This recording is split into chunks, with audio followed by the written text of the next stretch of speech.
Chasing Giants with Don Higgins and Terry Peer. Brought to you by ASIO Camo, nature's most lethal camouflage.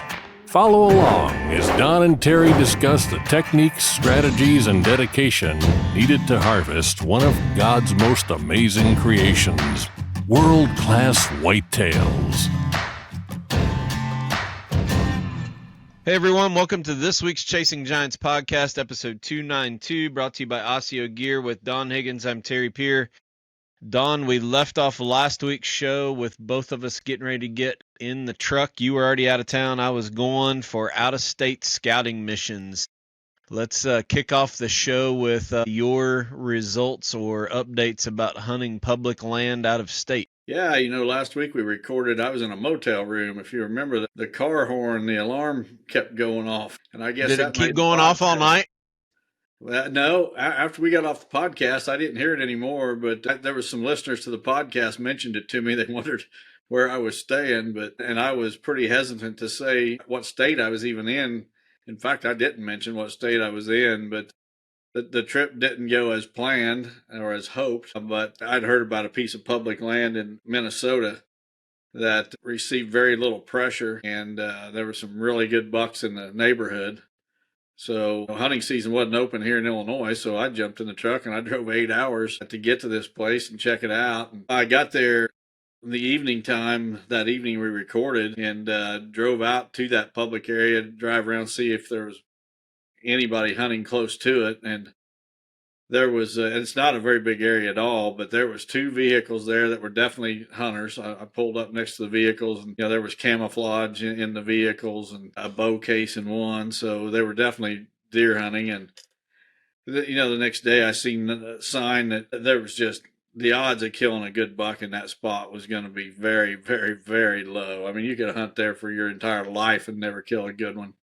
So I came home pretty quick, but so it was kind of a bust, but I got to see some new country, and I know now. I'd have been wondering all year if I'd been sitting in my tree stand wondering I should have checked that place out in Minnesota, but I did, and didn't work out. So back to Illinois. Did you even go out and walk around and scout it, or did you just, with how much pressure was there and how small of a track it was, did you cut bait? Just a little bit. So these vehicles were parked on one side of the property. I went to the opposite side of the property, and I was seeing signs of, well, there's a small parking area, and they'd received rain. Actually, it rained on me the way there.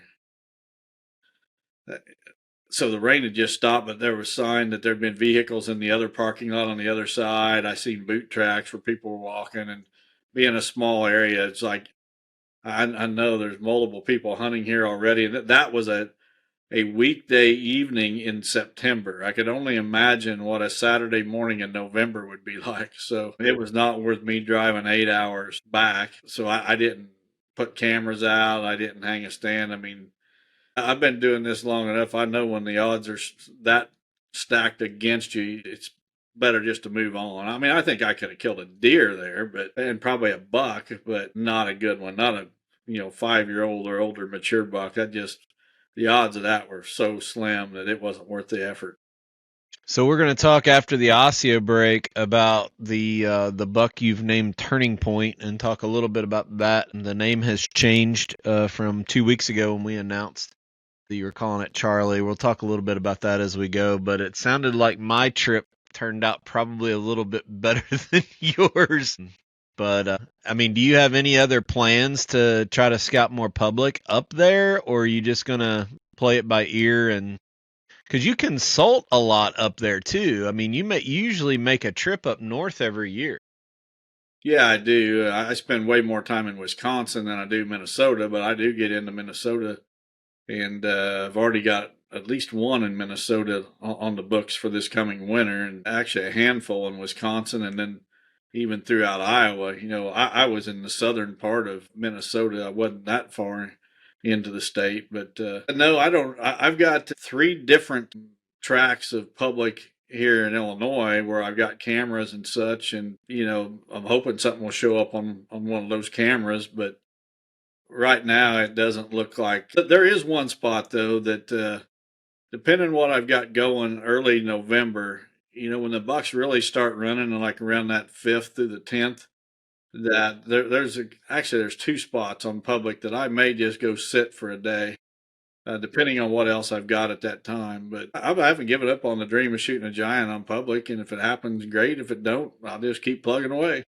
Well, there's another thing in the deer hunting forecast for chasing giants, and that we have to take into consideration too, and that is you and I should be able to draw an Iowa tag next year with our points. So, playing a little bit strategically too. It's not necessarily, well, we'll put it off till next year in 26, because both of us we have a spot out there, and it very well, and so we'll keep that in mind as we prepare for next season.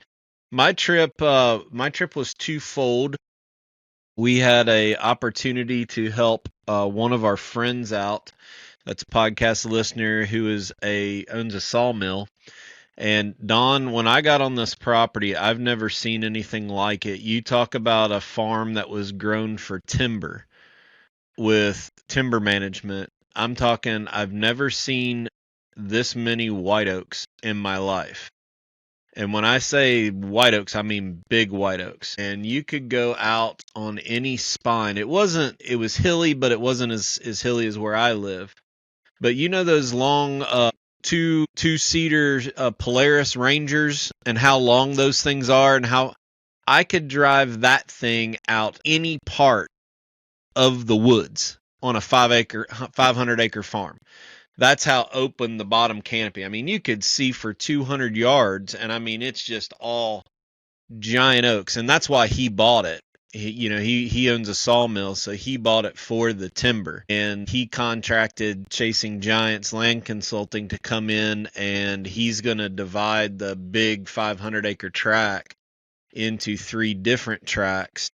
And what he wanted to know is, while we have the equipment in here logging, where do we need food plots? Where do we need bedding areas that he doesn't have to bring in the equipment, the second time? So fortunately for me, we don't normally hunt properties of our consultants, but they're not going to hunt it. They're just logging it. And this is going to be like a 1.5 to 2 year logging project. It's so big. So they're going to be on one end of it and start working the other way. So I hung cameras on it, and I've already gotten pictures of a decent buck. So not sure what I'll do there. I can tell you that, dividing it into 3 tracks, it's going to be a really special property. The surrounding area, it's down around Cadiz, Kentucky, and it'll be on the market. They're going to work with Midwest Land Group when Midwest Land Group moves officially into the state of Kentucky to list it. We don't have anything in it other than I have permission to hunt it while they're logging it, and we're going to do a land plan on it. But if anybody's interested, I mean, I think he will go ahead and sell it now before he gets it all done.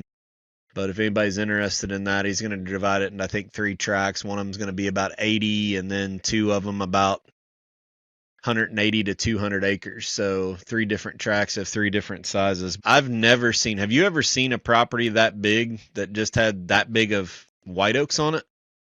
Not one that big. I consulted on one here in Illinois a couple of years ago it had some giant oaks. I don't think that property had ever been cut since the beginning of time, but it was a very small property. But the thing that shocked me on this is, those side by sides, those 4-seaters, it's like driving a school bus. They don't turn very sharp. And literally I could break off the path and drive all the way out the spines of these ridges through the woods. And I mean, you could see forever.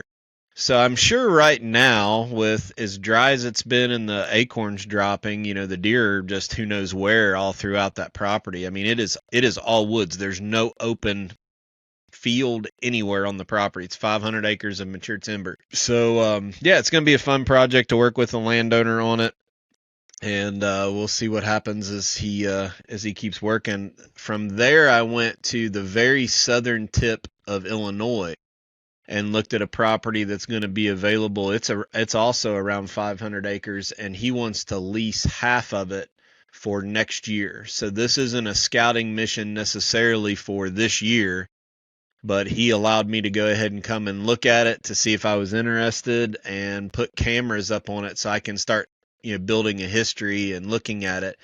So I do have permission to bow hunt it, but there's going to be some gun hunters on it this year. So we'll see where that goes. But I definitely think I had a little bit better luck than what you had with my trip. Yeah, it definitely sounds like it, but I'm not really too disappointed. But I mean, I am a little bit because I've got that dream of shooting a big public land buck. But I've chased down leads and rumors for years. And to be honest, I've never had one pan out. So anybody that gets the idea that Don shoots these big deer off his farm chasing down leads, that's never happened. I've chased down leads, but I've yet to kill a buck because of something somebody told me.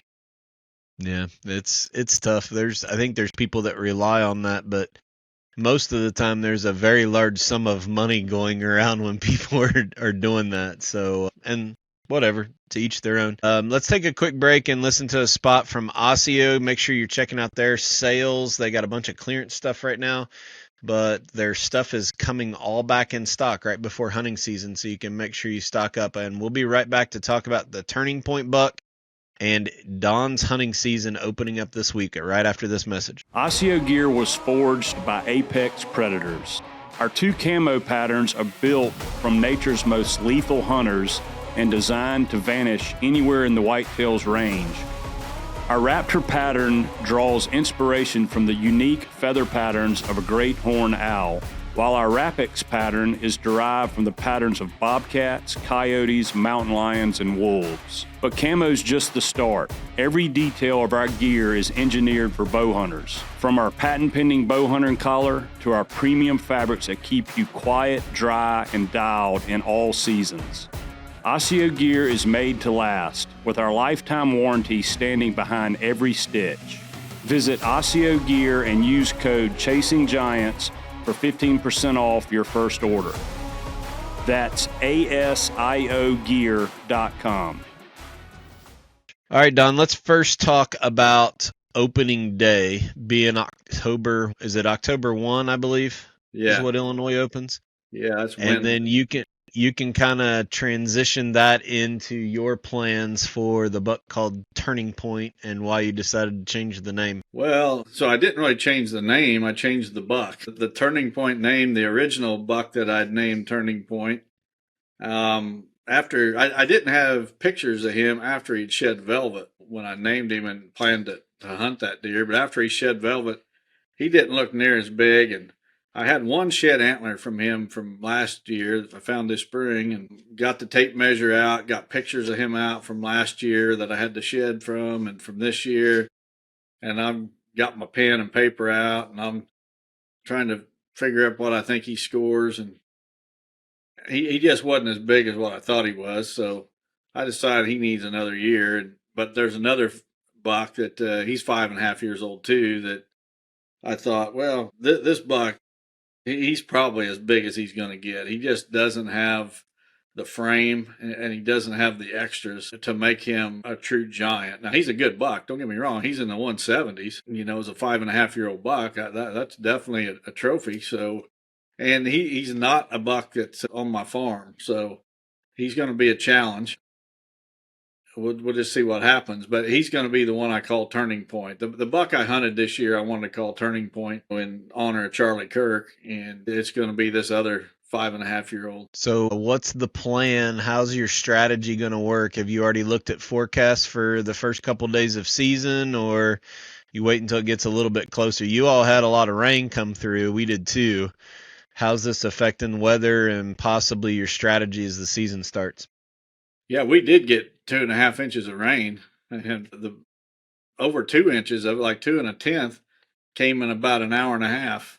Ooh. So it came quick, but it was so dry that it definitely did some good. As I look at the forecast, the temperature's just supposed to keep getting warmer in the 80s when season opens here. And, it's at that time, 80 some degrees. It's just not favorable for these bucks to move much before daylight. They'll lay in their bed until it's dark and get up at the last minute if they get up at all before it's totally dark. They're not moving very far.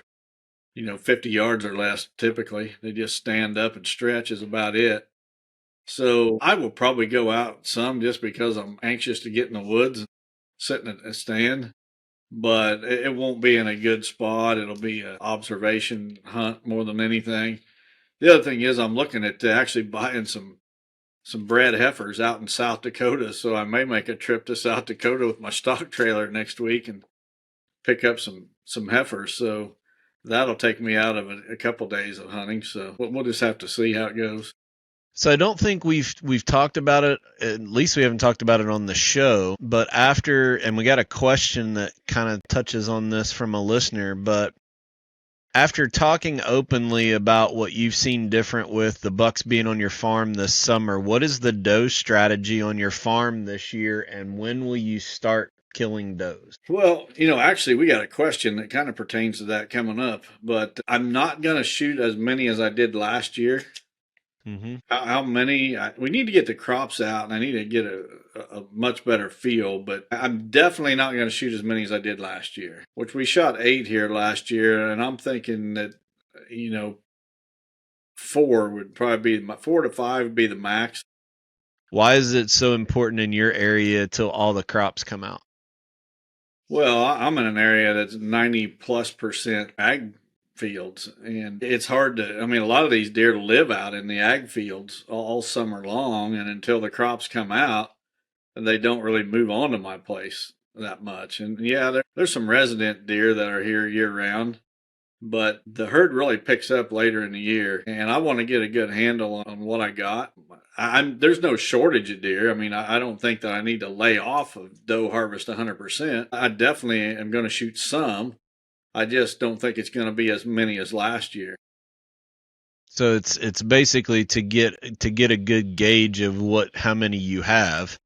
You're going to wait till all of that is. And how's that affected by the late planting of some guys having to do a second planting? Is the stuff right in your neighborhood? Is that going to be out at normal time? Because there's property down where I hunt an hour from you that they won't pick corn until probably mid-November. No, it's not like that here at all. They're in the fields heavy right now, and with the 10-day forecast has absolutely no rain in it. So the next 10 days, there's going to be a lot of crops harvested. I think right now, basically almost any field in my neighborhood is dry enough it could be harvested. Now, some would benefit from another week to 10 days of drying, but it could be harvested now if they so chose. So I don't see it dragging on. Now, with the doe harvest, I will say this. If a doe with buck fawns comes by the right stand and I'm there, I'm going to go ahead and shoot her. Gotcha. I'm just not going to go crazy about like I did last year, where every opportunity I got to shoot a doe, I was letting her fly. Not going to make that final decision until then. Okay. All right. Well, yeah, it's going to be really interesting how that unfolds. I'm really curious, and we'll dive into that question a little bit later with our listener submitted question. But what do you think, with no rain coming, do you think all of the crops will be completely out around you by second week October? I don't know about the second week of October. Definitely by the rut, by the 1st of November, they're going to be gone. Yeah. All right, and then your grandsons and Corey, how many cull bucks do you think that you got a gauge on? Are you going to wait and make that decision after the crops come out, or do you got quite a few bucks that need to be shot? There's at least 3 bucks that are 3 and older that I would give them the green light right now to shoot. I was showing you a picture of one of them on my place. I mean, this body of this thing is an absolute tank, and man, he needs to be shot, but I don't know. I've got some of those too. I got one with a messed up rack on one side, just a 4-point on the other. He needs to go. I got one that I really want to get out of there. He's got 3 points on one side, 2 on the other, no brows. And I know that deer is at least a 3-year-old. So he's going to get the hammer. Got another 4-year-old 10-point with shorter tines, but he's got a big old sticker at his base. I mean, this thing is probably 7-8 inches long and Oh, wow. heavy too. I just don't see him ever being a giant, so I'd be happy to see him go. I'm guessing there's probably a half a dozen bucks here that wouldn't bother me a bit to see them shot. I was looking at trail camera pictures tonight, and this buck was out 45 minutes before daylight, but I have not been hunting. I guess I'm just holding hope that now that all that habitat work is done at my place, that after the velvet is done, shifts come in, especially after the frost hits that alfalfa, and I have the only food within, a couple mile radius, that I'll have something move in to hunt. So I don't want to get too froggy and kill a cull right out of the gate. And especially now that I have the access to hunt this 500 acres in southwestern Kentucky. So I don't know. Maybe it's just me holding out for something that'll never be here, but I don't want to burn my only tag on something right out of the gate. Well, that's one of the challenges when and all states have a limit on bucks, but a 1 buck state especially, when you release that arrow or pull the trigger and it's over. Right. All right. Well, our Higgins hot seat question for this week brought to us by 360 Blinds.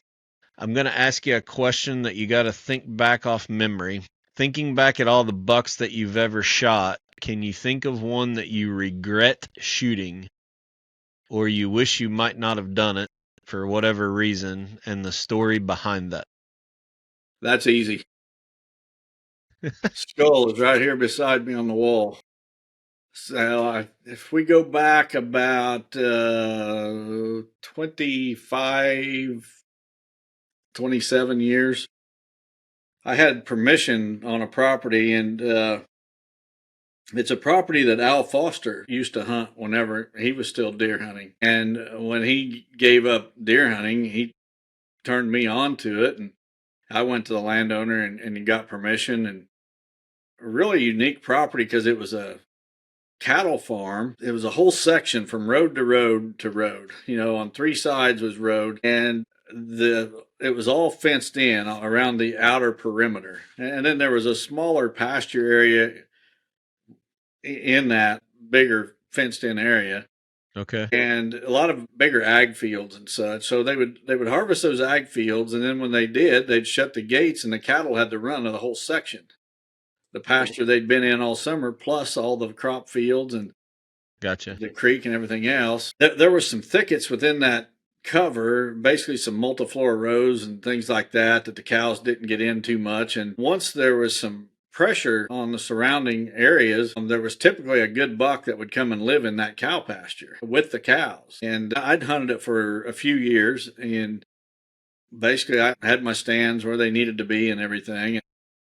Well, I went in there one morning in November and just got in my stand, and I hear deer coming in the leaves, and I could barely make out this big buck and a doe walked right under me, right along the edge of the field edge, and the buck kind of got silhouetted on a rise, and I could see. I mean, it was a big buck. I mean, he was 160 plus, and I could tell that in the dark. And they kind of just they had no idea I was there. They never smelled me or anything, and they kind of meandered off in a certain direction to the southwest of where I was sitting, and it got shooting light, and it hadn't been shooting light too long. And here comes deer from the direction that those 2 deer had went, and they were coming back towards me. And I catch through the brush, through the multiflora rows and the thickets and the briars and all that stuff. I catch this white rack, and that buck that I'd seen in the moonlight, he had a really light colored rack. I could see that. And here comes this light rack, through the brush. And I'm thinking it's the same buck. He's coming back. I'd just seen him, like 20 minutes before, but it was too dark to shoot. Now it's barely shooting light, but he's coming back. And well, I get ready, and I've got my bow in hand, and he steps out of the brush. And I see that he's not stopping. He's on this, basically it was a cattle trail, but it was a cattle trail that the deer used as well. That came right within about 15 or so yards of my stand. And he wasn't stopping. It's, how bucks do on a November morning, that they're not lollygagging around. They're covering territory, and usually at a pretty good clip. And here he's coming towards me at a pretty good clip. So before he gets into my shooting lane, I come to full draw. And as soon as he gets into my shooting lane, I let out a mouth grunt, with my mouth, and he locks up, and I release the arrow. And as soon as I released the arrow and seen it hit home, I'm like, oh, that ain't the same deer. That's not the same buck I'd just seen. And I hit the buck good. He didn't go probably 50 yards and topples over. And I'm thinking, and that was my second buck tag too. I'd already shot a buck earlier, so that was my last buck tag. And I climbed down, disgusted with myself. He wasn't a year and a half old buck or nothing. He wasn't that little, but he wasn't the giant that I'd just seen. So I climbed down and walked over there to him, and he was a 9-point buck, probably 2.5-year old. And stick my tag on him and walk back out to the truck, totally disgusted with myself, and come back. And I was able to load that deer by myself because I was in a lot better shape then, and he wasn't that big a deer. And also I could back my truck up to a little rise where I didn't have to pick him up the full, distance of the tailgate to the ground. And anyway, I got him loaded up pretty quick and get in my truck, and I'm driving out. And as I'm driving out, I'm coming around, I'm following that brush along the creek, in the field edge, driving through corn stalks. And I come around a corner, and there is the big buck and the doe that I'd seen earlier in the dark. There they stood. They was 100 yards away. They see me come around the corner with the truck. They lock up, and then they stare at me for a few seconds, and they bound away. But there was the buck waving goodbye to me, and I just filled my tag. So I couldn't even come back and hunt him, later that season because I was done at that point. I'll tell you, I never made that mistake again.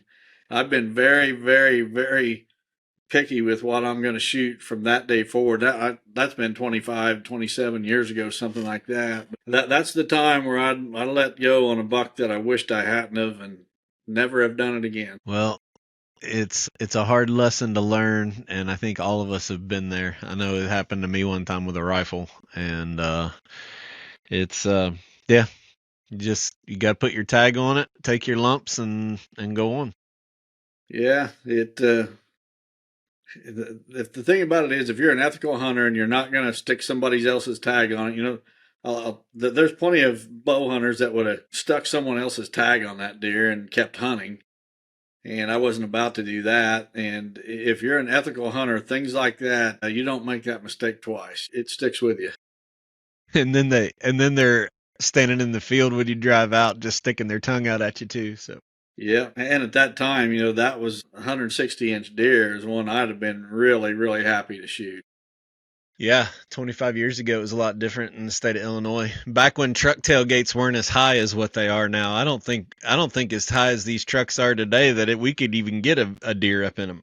No, where this deer fell, there was like a little bit of a rise and a drop that I could back up, and so I was only picking that deer up about 18 inches or so. Once I backed up there, it wasn't like it was 3 feet. All right. Well, we're going to take a quick break and listen to a spot from Midwest Land Group and be back with our listener submitted questions for this week. We'll be right back. Does your real estate agent know the difference between a rub and a scrape? Or did they ask how many deer you caught this year? At Midwest Land Group, our agents evaluate the land the way serious hunters do, because it's exactly who we are.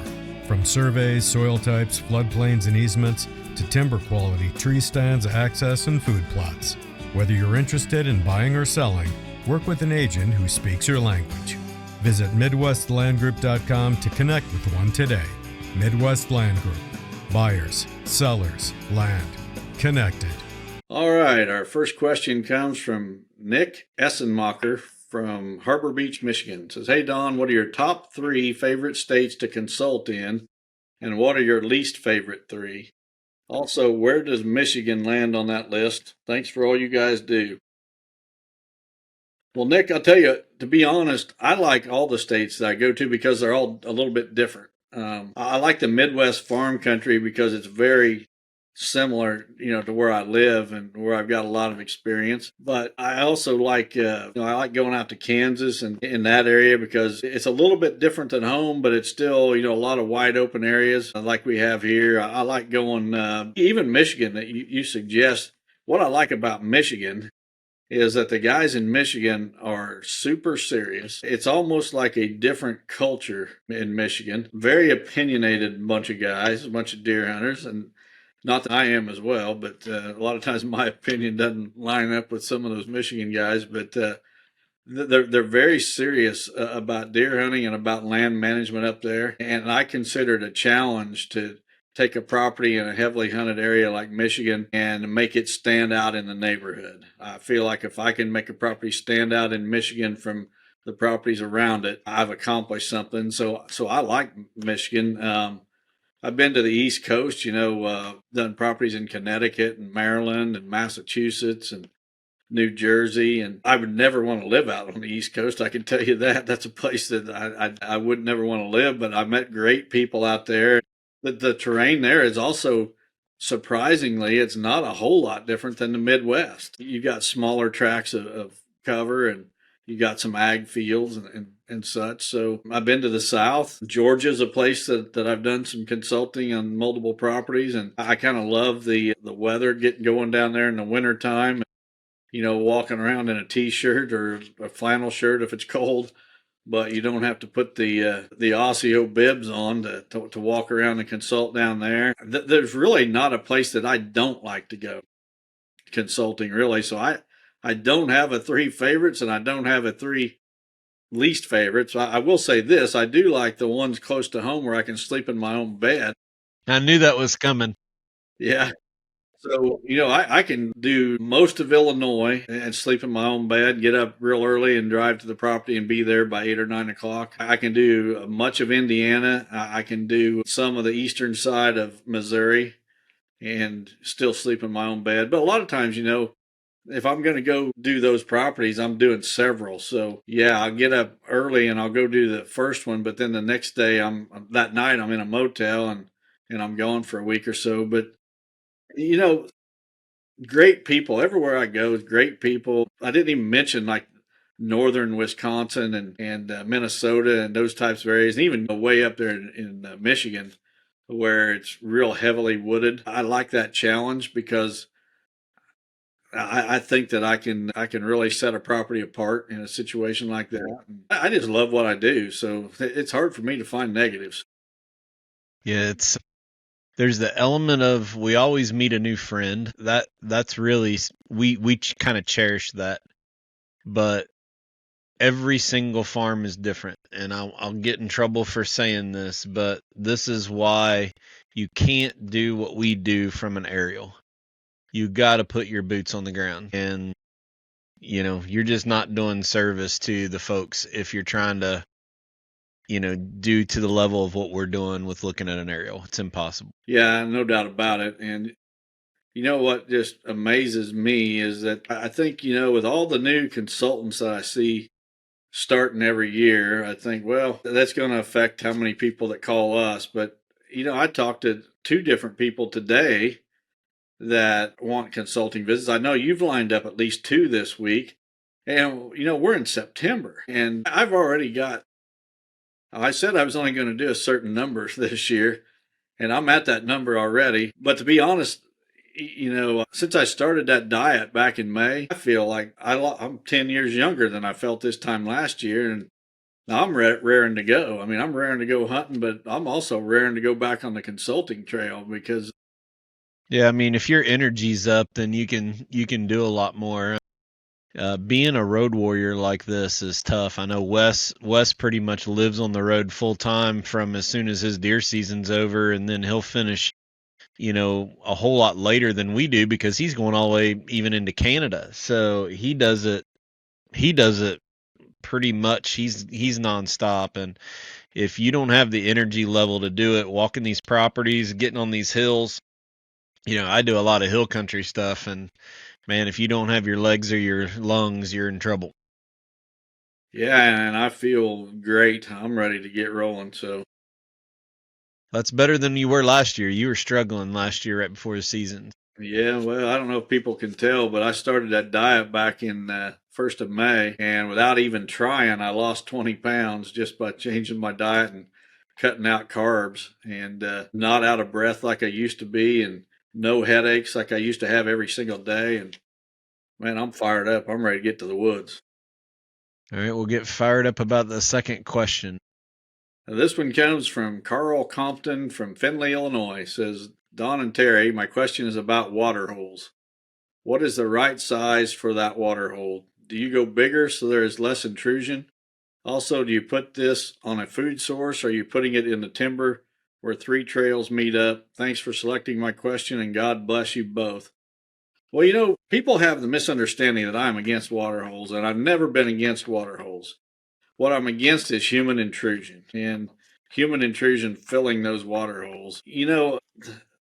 I think water holes definitely have their place, and I don't think that the place is in the sanctuary so much. Now, maybe on the edge of the sanctuary, but I don't want to have to go into the sanctuary to fill a water tank or whatever, a water hole. The other thing about water holes is what kind of water hole. If it's one that's just dug in the ground and you got mud around it, I wonder if that has the possibility of attracting the midge gnat that carries the EHD virus. So I'm a little reluctant to use any of them. I think a plastic tank, a livestock tank, a 300-gallon tank is a fairly sizable tank. That hold a good bit of water where you're not having to go in every week or probably not even maybe once a month in the driest of conditions to fill it. As far as location, I want an easy to access location. Near a food source is perfect. I think the more, and we've talked about this many times, the more reasons you can have a deer or you can give a deer to come by your stand location, the better. So if you got a food plot and then you put some fruit trees around that food plot and then you got a water source at that food plot and maybe you got a rope scrape right there where the deer enter that plot. Give that deer as many reasons as you can think of to come to that one spot.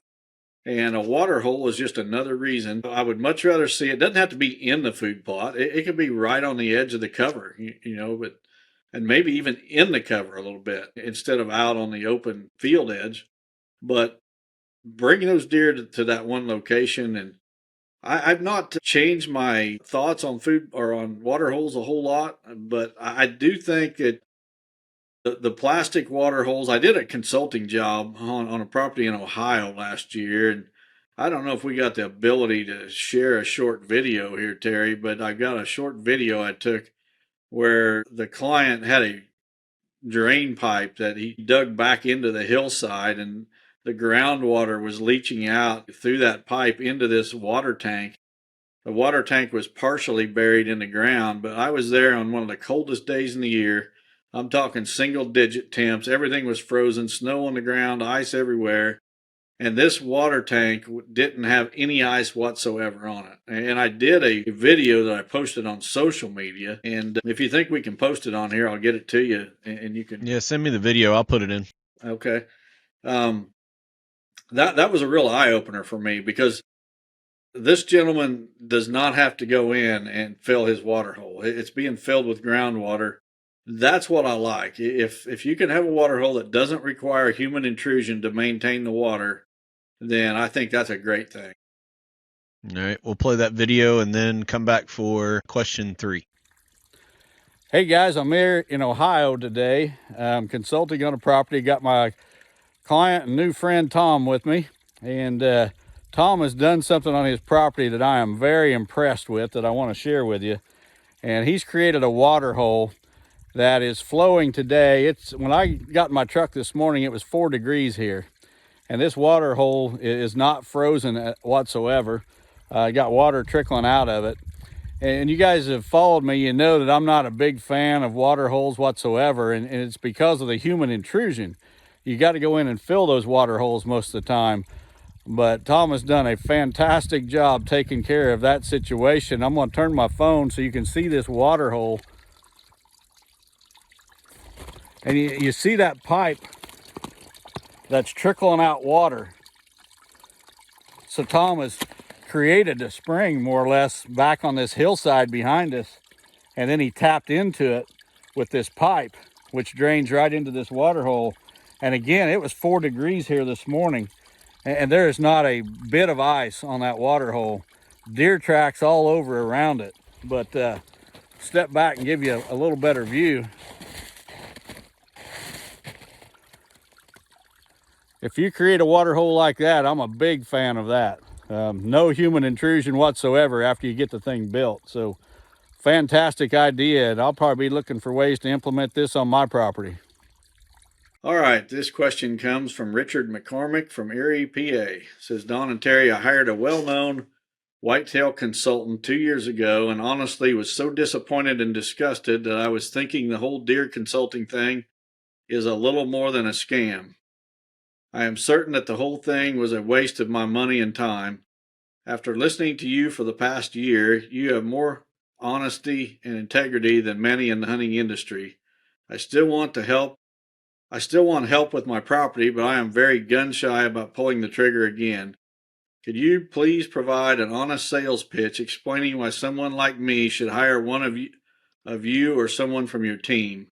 I'm not asking you to bash other consultants, but please tell me what makes you different from other whitetail consultants and explain your entire process. Well, Richard, I don't know what the operating procedure of some of these other guys. I do know that I've followed some other consultants, and other consultants have came and done properties that I've been to first. So I think there's people out there that hire multiple consultants. I can tell you, how we operate, and then that goes for Terry, myself, Wes, Bobby, David Elliott, and Caleb Gaiman out on the East Coast. Derek. Yeah, and Derek Burkholder. I'm up there in northern Indiana. We start by asking a series of questions. There's about 9 or 10 questions, and we want to know what the hunting pressure is around your property, what the hunting pressure is on your property. We want to know what your goals are. We want to know what the terrain is like, or the cover is like. Is it mature hardwoods? Is it growed up cattle pasture? Is it nothing but an open field and we can do whatever we want? Just got that series of questions that we ask. We also want to see an aerial photo. And from that, we can get a pretty good idea of your situation, not only your property and how it lays out, but your situation, what your goals are. And what we're really looking for is, as we look at that aerial, we know your goal, and we consider all these other factors from the questions we've asked. Do we think we can help you reach your goal? And if we can, great. If not, we want to discuss with you before we ever take a dime of your money. We want to discuss with you, here's the issues we see. And I just did that with a gentleman today. Looked over his information, and the concern I had was there was plenty of hunters on his farm. Too many, in my opinion, for his goal. And I just made it clear, before I took the guy's money, I said, I think your goal is achievable, but I don't think it's achievable with the number of people you have hunting on your property. And he had 2 goals. He wanted to be able to, the bucks that they're seeing now, a lot of them, they have trouble getting them in bow range. So he wants help getting the bucks in bow range, which is very doable. And then he wants to take things to the next level. But he has a whole list of people hunting that property. And my concern with him was, okay, let's say that we reach your first goal. The bucks that are on your property, we make them more killable. Well, what's going to happen with all these hunters you have on your farm? You're going to kill more bucks, and you're going to kill more good up-and-comer bucks. And it's going to make it next to impossible for us to reach your second goal, which is taking your property to the next level in terms of the bucks it produces. So it's a conversation that I had with him before, and I haven't heard back from him. I have no idea if he wants me to come and look at the property, or if I did shoot him a price and said, knowing this, I just want to make it clear, if you still want me to come, I'd be willing to. Here's my price. If that's not in your budget, we've got other options that are less expensive, and I can refer you to one of the other guys. Have not heard back from him yet, but that's how we start. And then one of the biggest complaints that I've heard about there's 2 big complaints I heard about other consultants, and not naming anyone in particular. I mean, this is across the board. One is the written plans that the guys get from these other consultants, If they get them. if they get them at all, are very lacking. I mean, I've even heard stories where one particular guy will take his client to a restaurant for lunch after they walk the property, make the client buy him lunch, and tell the client, grab a napkin and a pen. I'm going to tell you what to do with your property. And the client is expected to take notes on a napkin in a restaurant while he's buying the guy lunch. And that's even more than some of the stories I've heard. So the plan that we give you is, I think it's second to none. I have yet to, and I've seen plans from some of the other guys. I've yet to see a plan that I think is as detailed as what we provide first. The second thing I think that we do much better than anybody else out there is follow up. So, when I do a plan, Terry does a plan, whoever, we keep that plan on our computers. So you could call, and everything that's on that marked aerial is detailed in writing. Let's say you've got 10 tree stands on your plan. Well, they'll be numbered 1 through 10. You could call us 3 years down the road and say, hey, I got a question about tree stand number 5. We can pull up your aerial as we're talking to you on the phone, and we know what tree stand number 5 is. There's just no way you could do that without. And I think the plan that we give and the follow up after the visit sets us apart from anybody else out there that I know about. And I'm not saying that to bash anybody or anything like that. It's just from my experience that's what the case has been. So that's what you're going to get from us. And if you want to send your aerial of your property, I'll reply with a series of questions and we can have a conversation. And it doesn't break my heart if you decide to go with one of the other guys instead of me. I get that a lot. I've got all I want and then some. So, well, you actually recommend other people based on skill set and absolutely. background. So Yep. if it's And one location. thing, so I think the biggest complaint I get is the plan. Our plan is detailed, and I spend a lot of time on the computer. My goal is so the client does not have any questions, and I always make myself available with a Teams meeting to go over the plan after it's finished and they receive it. But the more detail I put into that plan, it's better for the client and better for me. That way I'm just in a support role later, down the road when they say, do you think this buck's mature or not? Or they have questions about herd management or something. I'd rather put more effort into the actual plan so that they don't have any questions or there's no kind of gray area about what we're doing and where. That way we can talk nuts and bolts with how we manage the herd. Sorry, I backed away from the camera there just a little bit. I wanted to show you that this is a notebook that we send every one of the clients. If I open it up, there's a pocket in here where the plan for the particular property will go. There's just page after page of information to help you with your habitat projects and such. There's something else we did this year. Well, actually, we did it right before consulting season last year. We had a Teams meeting with every one of our consultants. We shared ideas and just and we want everybody that's on our team to be doing the best job possible. And this summer, our team got together here in Illinois. We met. I had a PowerPoint presentation, and you guys will be seeing some stuff on social media about that. Everybody in our group was here. We had the meeting, then we came to my farm and we looked at some stuff in the field just to give ideas to each other. And we discussed what problems did you see or what left you scratching your head? Did you see something that left you scratching your head on a property this year? We discussed the best way to handle it. We showed some aerial photos of different properties and how would you go about setting up this property just based on what you can see here. Went into detail explaining the property. And yeah, you can't see a lot from an aerial, but you can get some ideas that you can keep in your head and in the back of your head for when you see something while you're touring a property, you can implement that, on that property. We're always trying to get better at what we do. We're not resting on our laurels. We don't think that we have all the answers. We think that we've got some good experience, and between one of us, we're going to have a solution to just about any problem out there. The next one comes from Michael Rains from Duluth, Minnesota. It says, I appreciate the great podcast and the time you guys put into providing this content for us all. My question relates to doe factories. Don recently talked about seeing more bucks on his farm this summer and fewer does. Doesn't this observation support the whole doe factory idea? I am confused, and so are other listeners. Can you please explain? Was the whiteboard guy right all along? Thanks. Yeah, there's been more than one question submitted about this recently, and it stems from me saying that, typically in the summertime, I don't have bucks on my farm. I've got does, but this year I've had more bucks than ever, and it comes after shooting more does than ever on the farm, last season. And people have related that to think, well, you had a doe factory before with all those does and you killed a bunch of them off and now you've made room for your bucks. Well, the whole doe factory idea is based on summer food sources. So I don't want to be slamming anybody here, but it's basically the idea that if you provide summer food sources like soybeans or whatever, alfalfa, that you're going to have does on your farm on those food sources all summer, raising their fawns and such, and the bucks won't be there because of the social pressure. And I agree with that. However, it's got nothing to do with my situation. My situation is I still provide summer food sources now as much as I ever did.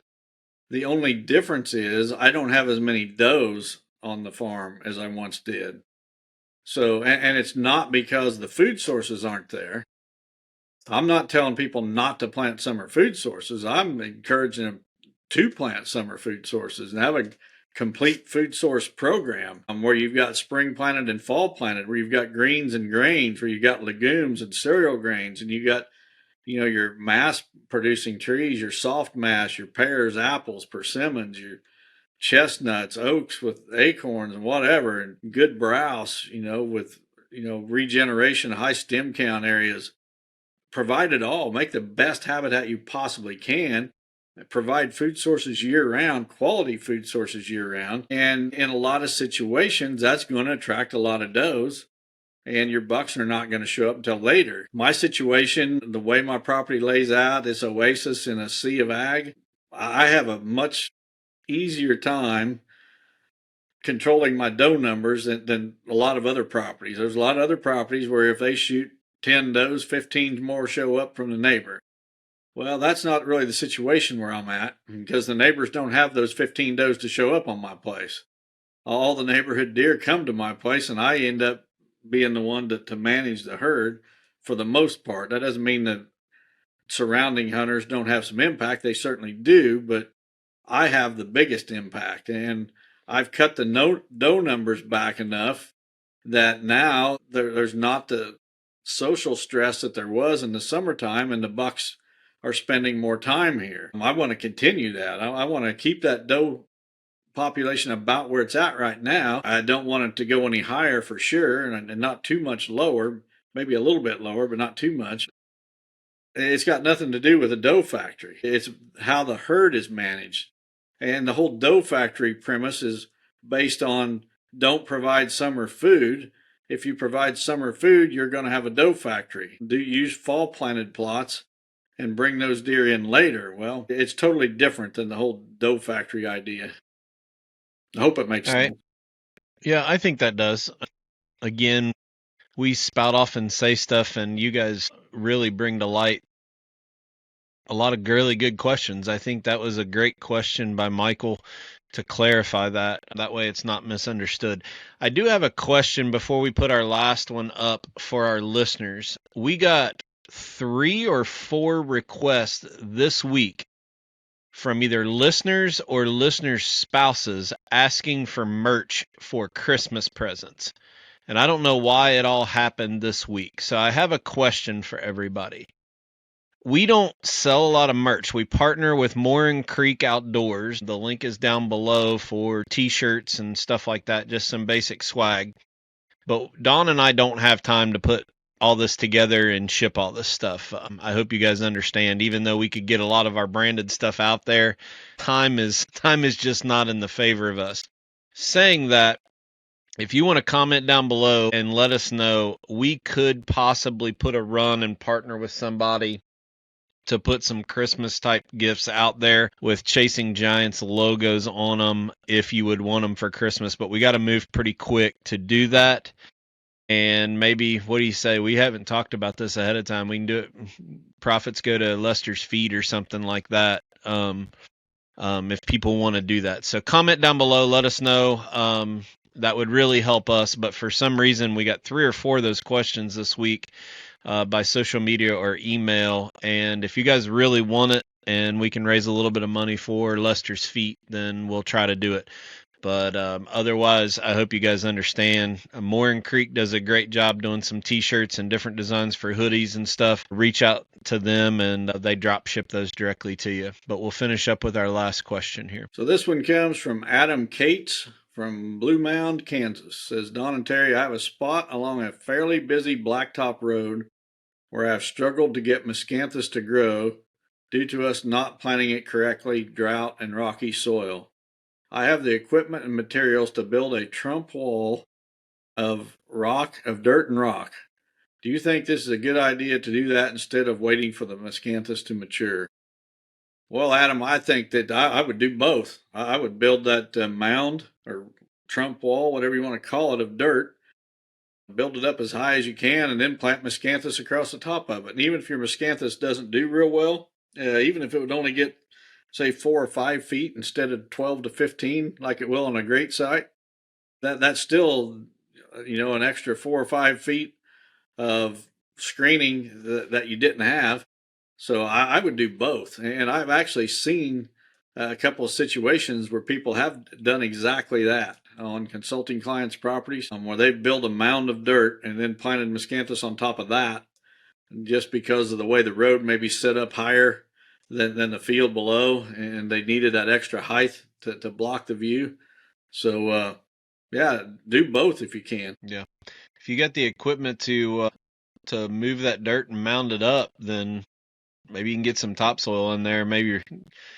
Miscanthus loves nitrogen. That's the big thing you got to remember. The more nitrogen you can put on it, it's like corn. It just really needs nitrogen. So, keep that in mind as you're prepping your soil and picking your spots. But all right, Don. Well, if you're not heading out for cattle this week, make sure you send us some updates or pictures from opening day out in the Novik stand somewhere on the farm, so you can keep everybody on social media updated. I think I'm going to run to Tennessee and work on an insurance audit for a couple days, and we'll see what shows up on my 2 new tracts of property before I make a decision on what to do. I'm almost done with my hunting trailer. I got a new enclosed trailer, getting it ready for hunting out of state through the rut. So got a lot of things to wrap up. It feels like I got a lot of small details I gotta get finished before the 3rd week of October when I head north. So a lot of work to do. Well, it never ends, but this is the time of year that we all live for and wait for. So I wish everyone out there the best of luck this season. Stay safe, count your blessings. When you're sitting in your stand, reflect back on what you can do in the coming year to be a better person, better Christian, better husband, better father. And I spend a lot of time reflecting in a deer stand or a hunting blind. I find that's a great time to make commitments to do things better in the coming years. Hope you guys do that. Wish you the best. God bless. We'll see you back here next week. Yeah, stay tuned to Sunday Night Prayer Time with Eric Perry this week. Take care.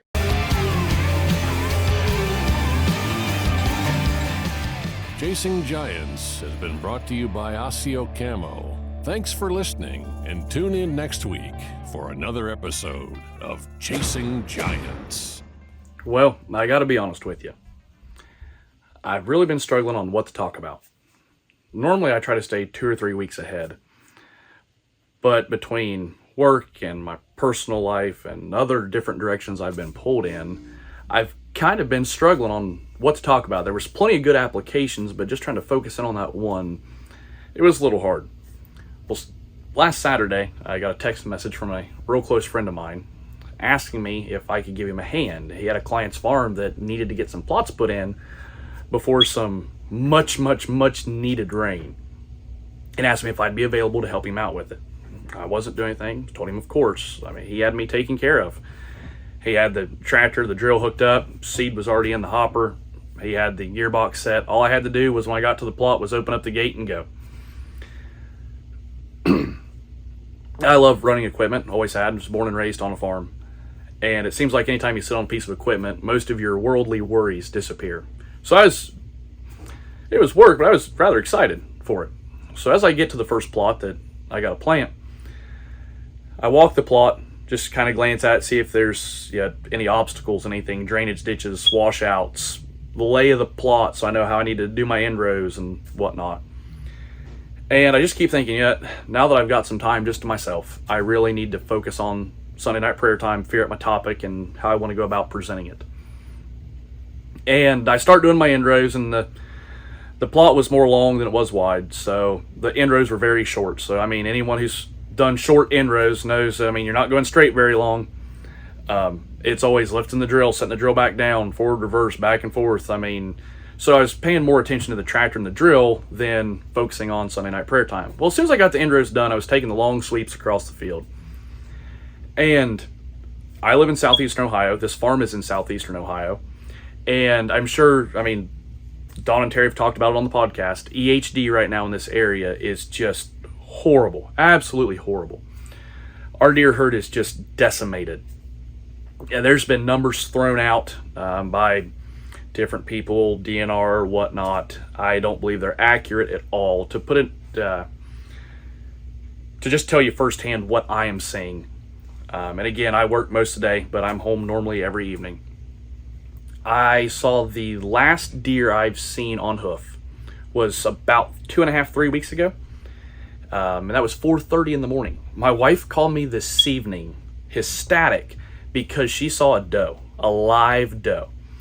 And yeah, I'm not in the suburbs, I'm not in the city. I live in rural southeastern Ohio. You look out my living room window or any of the kitchen windows, or you're sitting on the front porch, you're looking at a 60-acre soybean field. If that puts this into perspective for you. Any given night this time of the year, it's nothing to see all evening long. Deer funnel across that field. I mean, 15, 20, 30 deer sometimes a night. Just, they funnel through all evening. And in the mornings, everything, and I'm not seeing them at all. I think we've lost somewhere between 80 and 90% of the deer herd in this area. I believe that we're one of the epicenters of it, but especially where this farm is. It's on the map as one of the worst hit areas. So I'm thinking as I'm drilling, just back and forth and back and forth, yeah, there's not a whole lot of deer sign. I'm not seeing a whole lot of deer trails, where I think I should be seeing signs. There's nothing. The only signs that I'm seeing are the flocks of buzzards that are circling all the ridges around me. It's really an eerie feeling as you're out there, because here you are putting food in the ground for deer, doing food plots, and you start questioning things. For what deer? 10% of the deer? Are we really doing this? Are we really spending the money on fuel and seed and feed and mineral for what? 10, maybe 20%? But the number in my head I think is more realistic is the 10% of the deer herd we have left. Yeah, I'm drilling oats into a Gen 2 soybean plot. And these plots, the soybeans were planted back in the spring. We had a full herd. And now I'm going back, not making the plots any smaller. I'm planting full capacity in all the plots. Oats for this fall. And a little bit of deadly dozen here and there. And I just kept thinking, why? Why are we doing this when we know everything is gone? I'm not going to hunt this year. My target buck is dead. I know most people in my area, their target bucks are dead.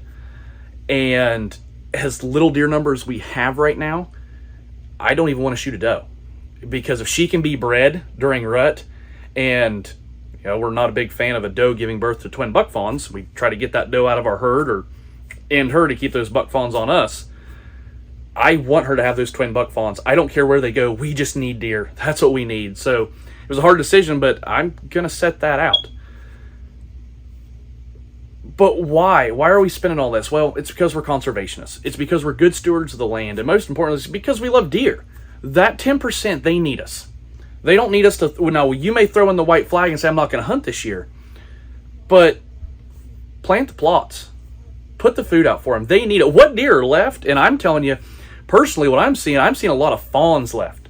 Not a whole lot of does. I mean, as things got worse before, well, when I was still seeing deer, I was seeing a lot of fawns. A lot of fawns. And they need us. They really need us. Just, it's the love we have for them. We owe it to them.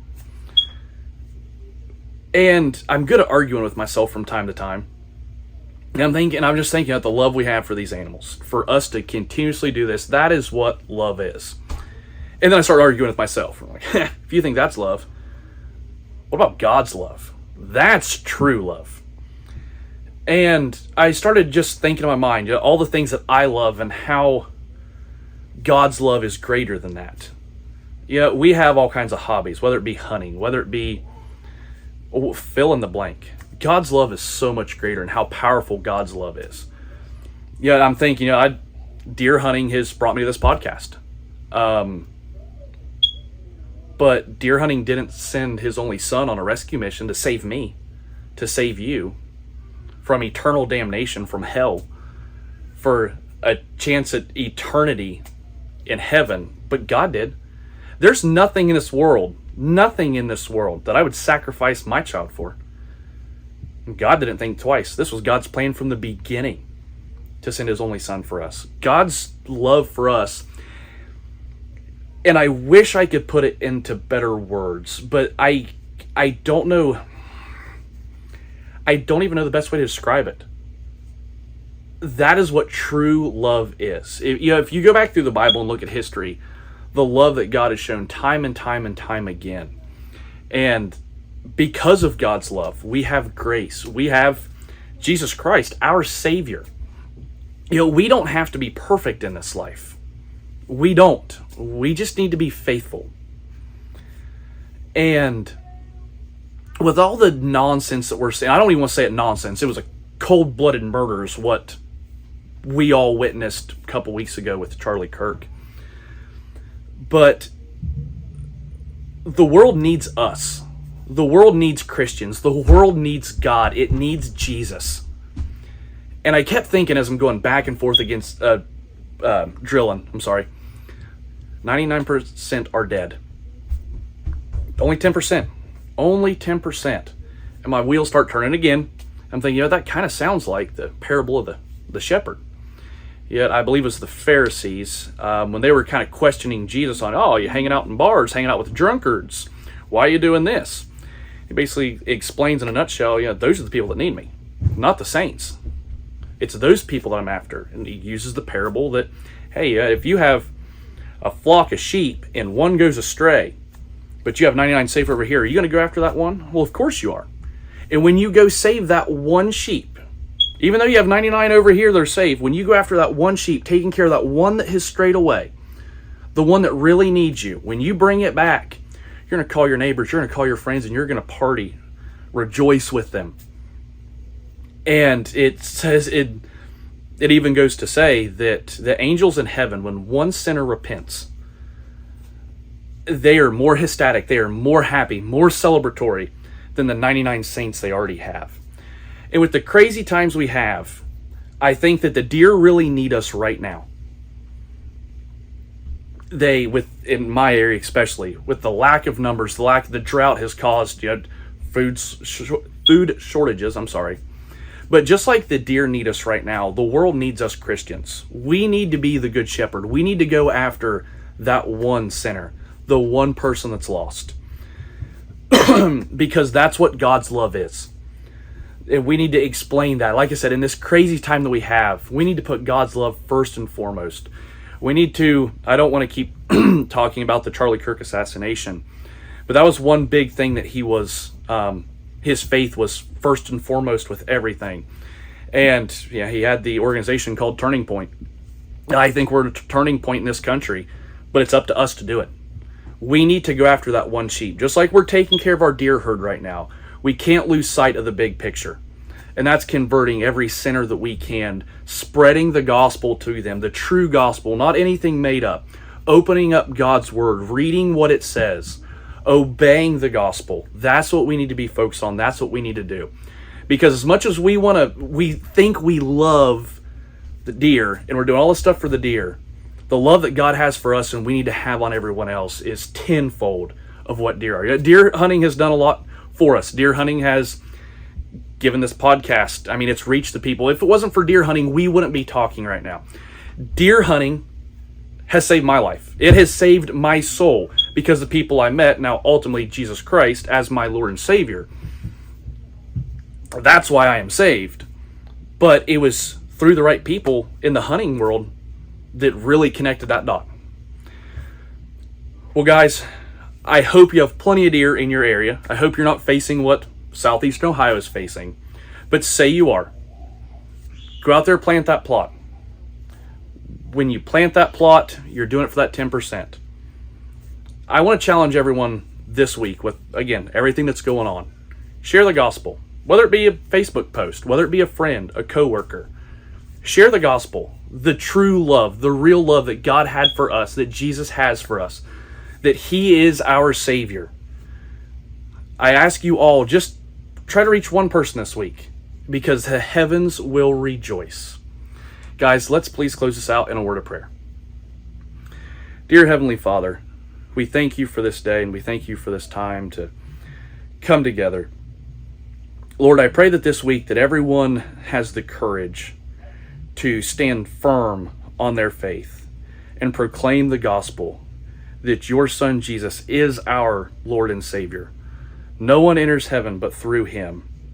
Dear Heavenly Father, as most of our beliefs seem to be under attack these days, again, just please give us the strength to stand tall and reach as many sinners as we can. We want the heavens to rejoice every single day.